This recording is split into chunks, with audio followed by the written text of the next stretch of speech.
안녕하세요. 여기는 브라질의 상파울로입니다. 드디어 상파울로까지 왔네요.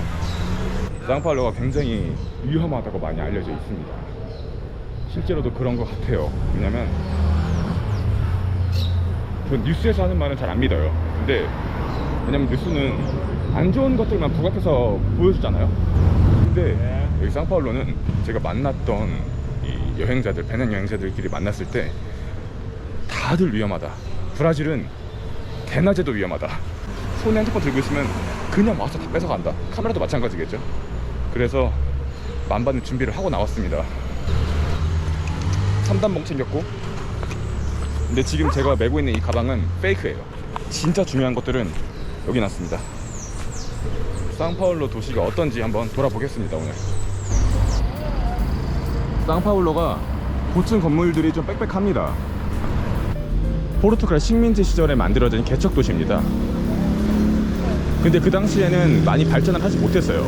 그러다가 한 1800년대 중반에 들어서면서 커피 산업이 굉장히 발전을 하기 시작합니다. 브라질 하면 또 커피가 유명하잖아요. 그러면서 상파울로가 브라질 경제 중심에 서게 되고, 상파울로 경제가 급격하게 발전을 하기 시작하면서 이제 외국 이민자들을 굉장히 많이 받게 됩니다. 뭐 이탈리아, 프랑스, 독일, 스페인, 아시아 쪽으로는 일본. 지금 이 제페니스 타운이 가장 큰 도시가 전 세계에서 일본을 제외하고 상파울로에 있습니다. 이탈리아 이민자는 거의 3천만 명이 넘는다고 하고요. 그러면 우리나라 인구의 반 이상이죠. 일본 이민자는 한 50만 명 정도 된다고 하네요. 한국은 2만 명 정도. 이렇게 이민자들이 들어오면서 상파울로가 많이 커지고, 지금 현재 인구가 1200만이 넘어간다고 합니다. 상파울로 도시 안에서만. 근교까지 포함하면 2천만 명이 넘는데요. 근데 신기한 게 이게 한국도 그렇다고 하더라고요. 한국 서울 인구도 1000만이 넘어가잖아요. 근데 수도권 근교 인구가 2천만 정도가 된대요. 몰랐어요, 이건. 상파울로를 알아보면서 그런 사실을 알게 됐습니다. 그래서 지금은 이 브라질 내에서 가장 큰 도시 하면 상파울로예요. 재밌는 게 옛날에 브루마블이라는 게임이 있었잖아요. 뭐 지금도 있죠. 브루마블에 보면은 상파울로라는 도시만 나옵니다. 브라질 도시는. 뭐 리우나 브라질리아가 안 나와요. 브라질리아가 브라질의 수도입니다. 행정상 수도. 근데 거기는 말 그대로 행정상 수도이기 때문에 전혀 유명하지가 않아요. 오히려 상파울로랑 리우가 유명하죠.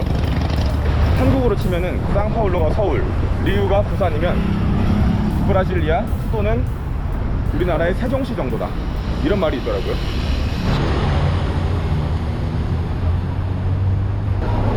참고로 의자가 쇠사슬에 묶여 있어요.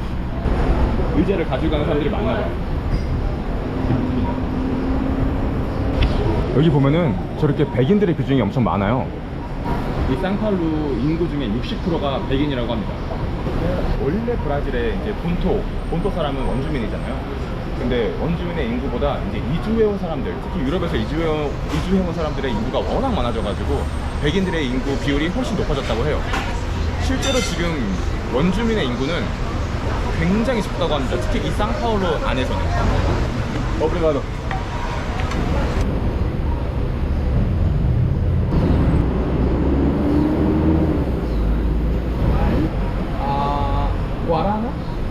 과라나? 이게 과라나입니다. 제가 이것에서도 먹었었죠. 근데 브라질이 가격이 저렴하지가 않습니다. 거의 한국보다 조금 싸. 지금 이게 7,000원 정도예요. 감자가 제대로네.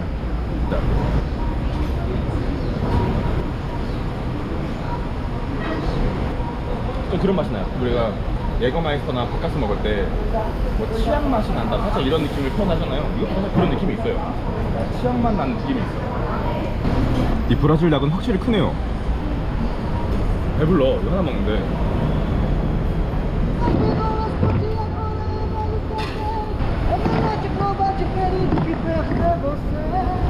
저 닭다리 하나 먹었다가 배가 왜 이렇게 부르죠? 브라질 닭이라 그런가? 닭다리가 크긴 컸어.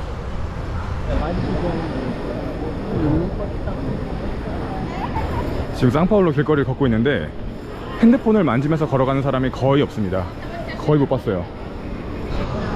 이렇게 핸드폰을 할 거면은 안에 들어와서 합니다.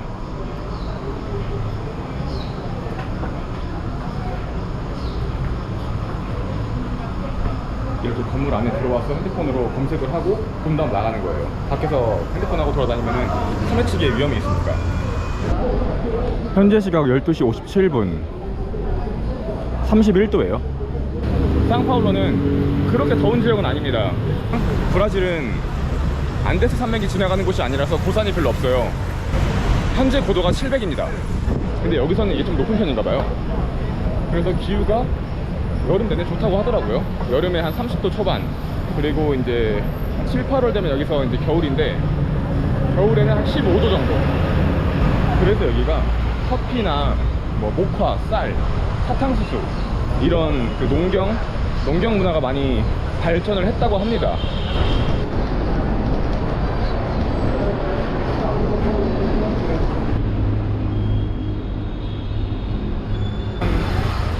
한 40분 정도를 걸어가지고 상파울로 대성당으로 왔습니다. 여기서부터가 이제 그 소매치기나 절도 이런 게 좀 많아진대요. 이 제일 조심해야 될 거는 핸드폰이랑 카메라죠. 이렇게 경찰이 깔려있긴 한데 경찰은 저 성당 앞에도 경찰들이 있죠. 근데 막상 경찰은 무슨 일이 일어났을 때 책임져 주지 않습니다. 실제로 제 친구가 브라질에서 한 3대1로 싸웠습니다. 그래가지고 핸드폰을 절도 당할 뻔하고 그걸 경찰한테 가서 신고를 했어요. 이렇게. 근데 경찰이 이렇게 얘기했습니다. 야, 네가 조심했어야지. 네가 조심했어야 핸드폰이나 이런 거 안 털리는 거 아니야? 다음에 네가 그 사람 만나게 되면은 그냥 후드려 패, 네가 뚜까 패, 그냥 뭐 이렇게 얘기했다고 하더라고요. 그러니까 알아서 조심을 해야 돼요. 근데 온 김에 한번 들어가 볼까요? 대성당으로.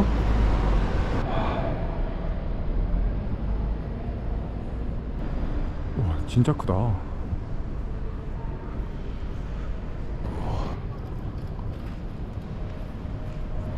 남미 나라 대부분이 거의 다 카톨릭이잖아요. 이 상파울로도 처음에 천주교 신부님에 의해서 처음에 개척됐다고 합니다. 여기 안에서 이렇게 다 팔고 있네. 이미 관광지가 됐네요. 지금부터 이제 흔히 말하는 관광지 거리를 쭉 한번 걸어볼 텐데요. 여기서는 핸드폰을 진짜 조심해야 된대요. 왜냐면 지금 대낮이에요. 1시 반이에요. 그런데 이런 날에도 그냥 와가지고 제가 카메라 있잖아요. 그냥 가져가 버린대. 그게 일상 다반사라고 하더라고요. 이렇게 바로 앞에 경찰이 있는데도 불구하고 그냥 해버린대요. 지금도 제 카메라를 막 보고 있죠? 저 사람들이.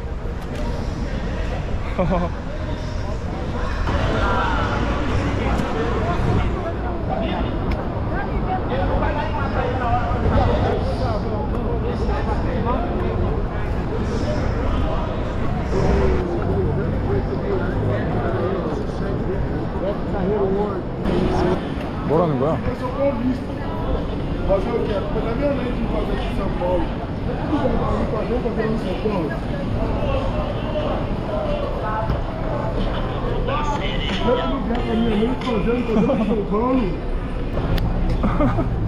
저 아저씨 겁나 웃기네. 음료수 사러 마트 들렸는데 환영 한국어가 제일 가운데 있네요. 반갑네.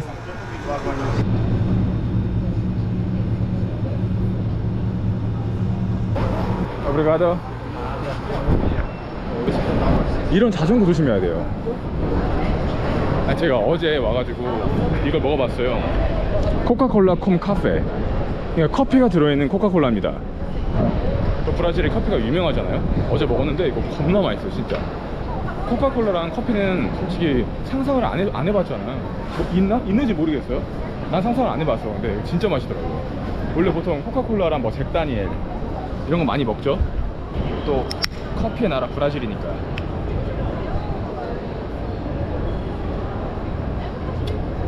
맛있어.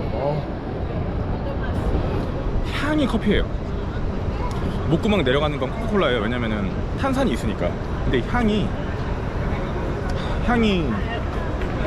마실 때 코로 내뿜는 향이 딱 커피입니다.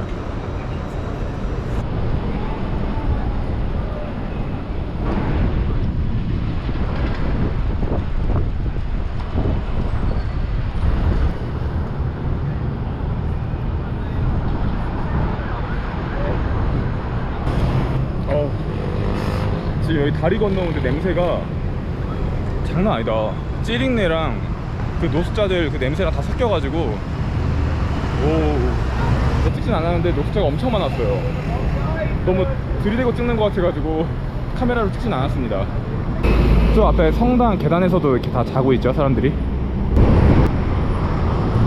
방금 제가 돌아본 곳이 세 지구라고, 이제 상파울루가 처음 세워진 시기부터 이제 만들어진 지역이라면은 19세기에 이제 산업화가 많이 진행되면서 만들어진 공화국 거리로 한번 가봅니다. 가기 전에 이런 성당을 하나 지나치거든요. 옛날에 흑인들이 노예였던 시절에, 아씨, 카메라 드니까 사람들이 갑자기 멈추고 나를 보네. 근데 옛날에 흑인들이 노예였던 시절에 그 백인들 애기에 유모를 시켰잖아요. 근데 그 과정에서 젖을 먹인다는 건 모유가 나온다는 거잖아요. 모유가 나온다는 건 그 사람도 아기를 낳았다는 거죠. 자신의 아기를 돌보지 못하고 그 당시 주인이었겠죠. 자신의 주인이었던 백인의 아기한테 자기의 젖을 물려주고 있는 겁니다. 저기 있던 아기가 백인이에요. 이제 리퍼블리카 지구 쪽으로 넘어갈 텐데 그쪽은 좀 더 위험하다고 합니다. 새 광장보다는.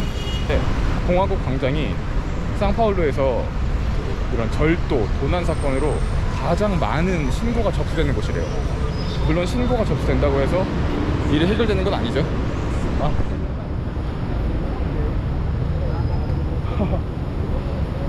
카메라를 들고 다니면 안 될 것 같습니다.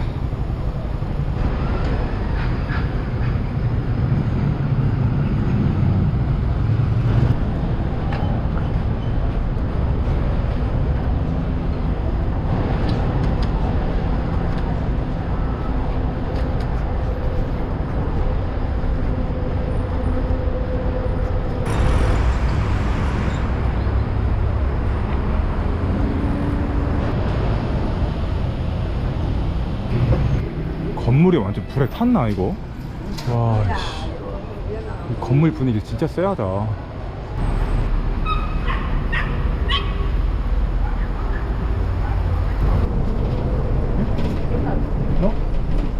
오. 다른 사람들은 카드를 찍고 들어갔는데 저는 돈을 안 받으시네. 현금이 없어서 그런가? 여기 상파울루 대중교통비도 한국이랑 비슷합니다. 한 1,300원 정도 해요. 버스도 그렇고 지하철도 그렇고.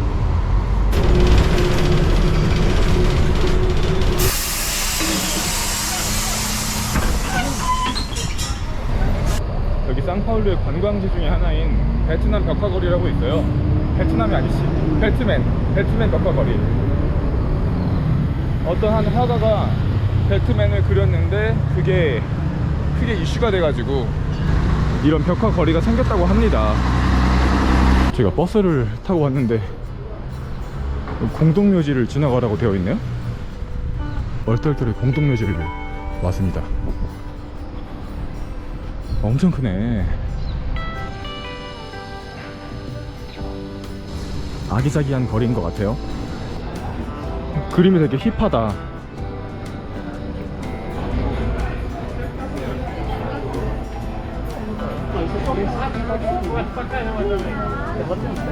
차 죽이네.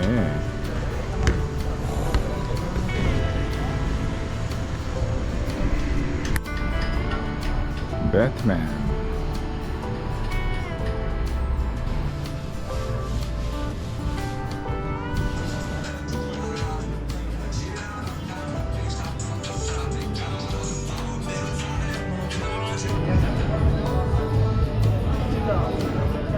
솔직히 여기는 벽화 보러 오는 거에 대한 관심이 딱히 없다면 볼 필요 없습니다. 정말 벽화, 그리고 이 플리마켓, 작은 플리마켓, 그리고 뭐 그냥 뭐 카페, 저는 딱히 관심이 없어서 바로 나가려고요. 그냥 파울리스타 거리라고 불리는 상파울루 경제의 중심, 뭐 우리나라로 치면은 서울의 여의도 같은 그곳으로 이동을 해보겠습니다. 오브리가도. 너무 더워가지고 맥주라도 한잔 마시고 가야지.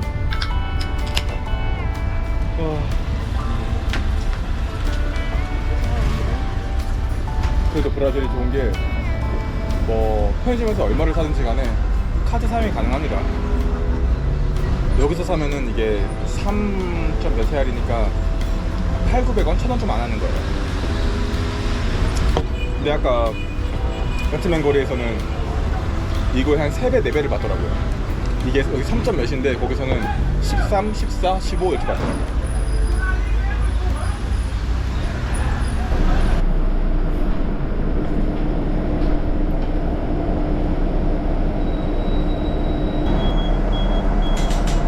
오브리가도.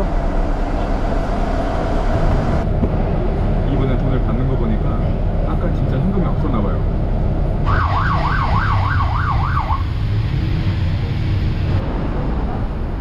파울리스타 거리에 왔습니다. 건물들이 아주 여의도야, 여의도. 이 상파울루가 아메리카 전체를 통틀어 가지고 제일 큰 경제 도시라고 합니다. 그러니까 북미, 남미 다 포함해서예요. 북미를 포함한다라면은 미국을 포함하는 거겠죠? 여기가 뉴욕보다 큰 경제 도시라고 합니다. 솔직히 못 믿겠어요. 나는 뉴욕을 안 가봐서. 뉴욕이 당연히 더 커야 되는 거 아닌가? 미국인데? 자본주의의 나라, 미국인데. 그런데 남의 이키 왈, 여기가 제일 크다고 합니다. 남미, 북미 모든 걸 통틀어 가지고 상파울루가 최고로 큰 경제 도시래요. 우리나라 교보생명 건물 같아요. 제가 낮에 걸었던 거리는 사람들이 횡단보도 절대 안 지켰거든요. 근데 여기는 도로가 넓어가지고 사람들이 횡단보도를 지켜야 돼, 무조건. 여기 파울리스타 거리는 느낌이 우리나라 신논현역에서 강남역 그 사이를 걷고 있는 느낌이에요.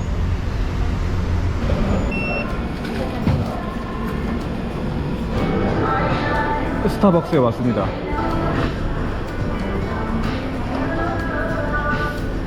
굉장히 저렴하더라고요. 이거 제일 큰 사이즈인데 2,600원 나왔어요. 2,600원. 근데 솔직히 맛은 없어. 브라질 커피 맛있다고 하는데 저도 원래 브라질 원두를 좋아하거든요. 근데 스타벅스는 아니다. 브라질 와서 스타벅스 드시지 마세요.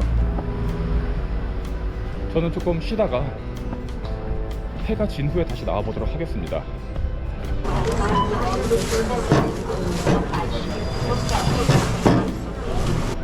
여기 있네.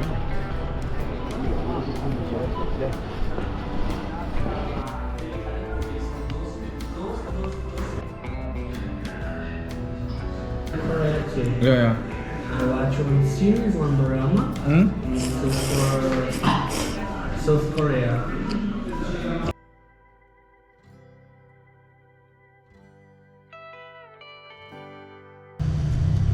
생각보다 제가 걱정을 너무 많이 했던 건지 제가 느끼기에는 브라질 치안이 그냥 콜롬비아랑 비슷하다? 콜롬비아, 보고타, 메데진 이 정도랑 비슷하다고 느낌을 받았어요.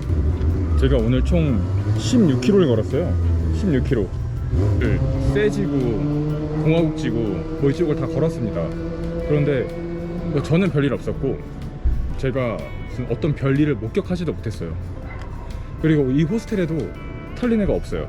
왜냐면 제가 보고타에 있을 때는, 보고타 메데진에 있을 때는 털린 애들이 한두 명씩 무조건 있었거든요. 여긴 없어 지금. 여기도 제일 싼 호스텔인데 이렇다 저렇다 뭐 이렇게 뭐 확답을 할 건 아니죠. 제가 고작 뭐 이틀밖에 안 있었는데.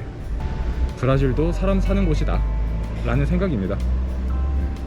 그럼 저는 오늘 영상 여기까지 하고 아마 다음 영상에는 무니시팔 메르카도, 저 전통시장에 가서 전통 음식을 먹는 컨텐츠를 한번 찍어 보겠습니다. 그럼 오늘 영상 여기까지 하고 저는 다음 영상에서 뵙겠습니다. 아디오스.